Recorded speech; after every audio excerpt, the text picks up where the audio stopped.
Hello, my name is Tristram Fane Saunders, and I'm the editor of Edna and Vincent Millay Poems and Satires.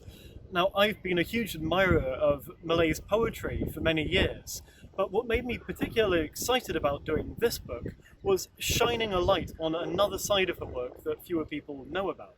In her lifetime, she was, for many years, one of the best-selling poets in America, was critically acclaimed, but she was also leading a double life. In the early 1920s, she wrote under a pseudonym these fantastically funny short stories and dramas and satirical prose pieces, including some wonderful spoof agony aunt letters, which were published mainly in Vanity Fair magazine, writing under the name Nancy Boyd. Now, I managed to track down a first edition of the book Distressing Dialogues, which collected these short satirical pieces together in 1924, but has been completely out of print for almost a century. And in this new selection of Millay's works, I place her poetry alongside her satirical prose writing, and also her short play Aria da Capo, which is a wonderfully funny, experimental, tragicomic piece of writing largely written as a response to the First World War.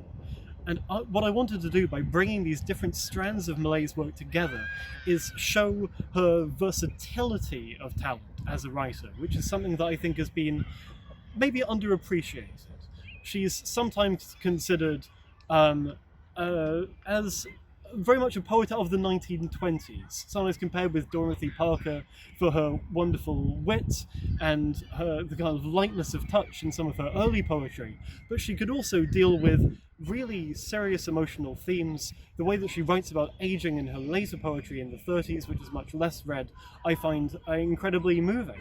And as well as bringing these different strands of her work together, fundamentally I just wanted to share it with the world. She's one of my favourite poets. It's been a few decades since the last major selection of her work in the UK.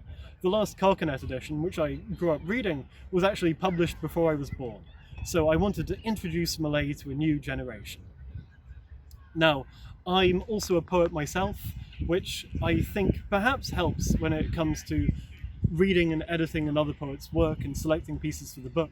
I'm currently stood in Crystal Palace Park, which is where I spent a lot of lockdown reading and rereading Millay's work and also writing some of my own poetry. In fact, I have a couple of poems about the park appearing in PN Review magazine this year.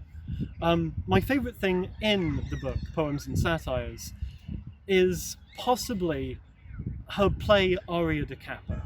I remember seeing a student production of this when I was at university and being completely blown away. I'd never seen anything like it. It begins as a kind of commedia dell'arte skit, where you have Piero and Columbine discussing life and love and art over this enormous banquet of macaroons and cakes and pastries, until the mask of tragedy arrives to interrupt the scene and announces a different play is to be played. And suddenly it swerves into this kind of tragic pastoral drama where two other actors get roped in and made to perform their pastoral tragedy on the set of this comedy.